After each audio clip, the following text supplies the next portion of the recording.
కొద్దిగా ఇలా వేగిపోయాకండి కొద్దిగా ఇంగు వేసుకోవాలండి. ఇందులోనికి కరివేపాకు వేసుకోవాలి.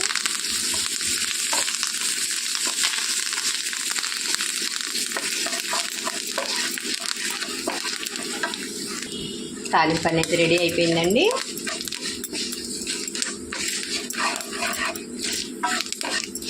ఇప్పుడు ఈ తాలింపుని పచ్చట్లో వేసేసుకోవాలి.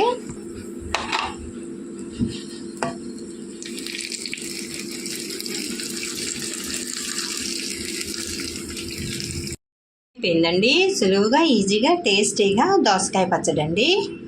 ఈ పచ్చడి రైస్లోకి చాలా బాగుండిద్దండి. వేడివేడి అన్నంలో కొద్దిగా పచ్చడి వేసుకొని నెయ్యి వేసుకొని మంచిగా ఎంజాయ్ చేయొచ్చండి.